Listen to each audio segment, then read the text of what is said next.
Bienvenue.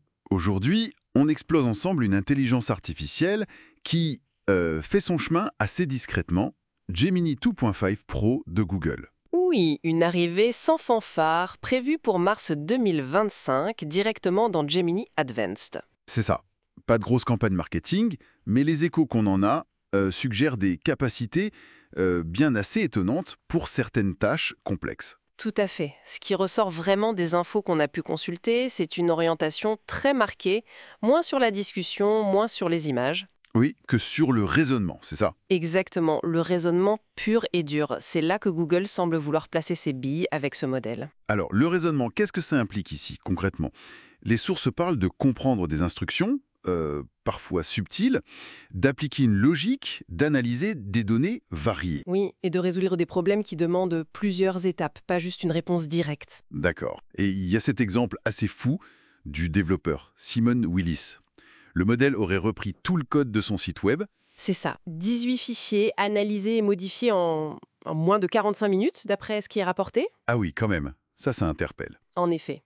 Et la clé technique derrière ça, ce serait sa fenêtre de contexte. Elle est gigantesque. Gigantesque, c'est-à-dire? 1 million de jetons. Pour comparer, GPT-4 Turbo est à 128 000, Claude 3 Opus autour de 200 000. Donc là, on change d'échelle de façon radicale. Bah oui, ça veut dire qu'il peut lire et garder en mémoire une quantité d'informations bien plus grande en une seule fois.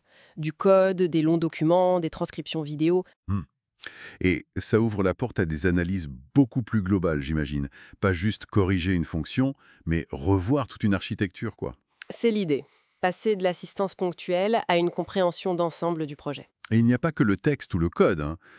On parle beaucoup de multimodalité. Absolument. C'est un autre point fort mis en avant. L'idée, c'est qu'il peut croiser les infos de différents formats. Ok, un exemple? Alors, un cas d'écrit, générer un diagramme SVG, donc une image technique, à partir d'une description d'algo. Puis, face à une erreur, Oui. l'utilisateur fournit une capture d'écran du bug et le code SVG. Et là, le modèle utilise les deux, l'image et le code, pour trouver et corriger le problème. D'accord. Il connecte les informations visuelles et textuelles. Voilà. Un autre exemple. Modifier le code d'un jeu vidéo en analysant une vidéo de quelqu'un qui joue. Intéressant.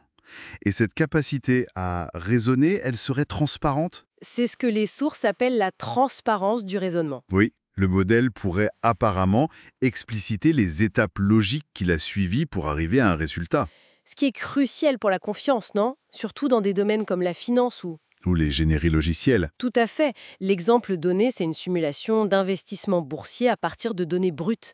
Le modèle détaillerait ses calculs, ses hypothèses. Ça permettrait de vérifier, de comprendre le pourquoi derrière la réponse de l'IA. C'est le but affiché, oui. Combiner ça avec le traitement de gros volumes de données hétérogènes, ça le positionne bien pour des usages pro assez pointus. Refonte de code à grande échelle, analyse de contrats complexes, traitement de contenu vidéo. Exactement. Mais il faut rester prudent. Bien sûr, les limites sont là aussi. Les sources mentionnent encore des erreurs factuelles, les fameuses hallucinations. Oui, ça arrive encore. Et il y aurait aussi des cas où il modifie des parties du code qui n'étaient pas directement visées par la demande. Donc, la supervision humaine reste indispensable. Et puis son optimisation pour le raisonnement le rendrait moins bon pour des tâches simples et rapides. C'est ce qui est suggéré, oui.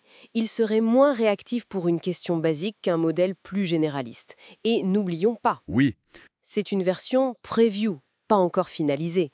On ne peut pas la personnaliser finement pour l'instant. et surtout, pas de documentation technique publique détaillée sur son architecture, ses données d'entraînement. Ce qui rend les évaluations indépendantes, compliquées pour le moment. La prudence s'impose face aux annonces. Bon, si on résume les points clés qui ressortent de notre analyse, Gemini 2.5 Pro, une IA qui mise tout sur le raisonnement complexe. C'est ça. Avec comme atout supposé, traiter d'énormes volumes de données, multimodales, et expliquer comment il fait. Moins un chatbot polyvalent qu'un outil potentiel pour creuser des problèmes de fond, en fait. Exactement. Ça dessine une évolution vers des IA peut-être que plus structurées dans leur approche, plus transparentes.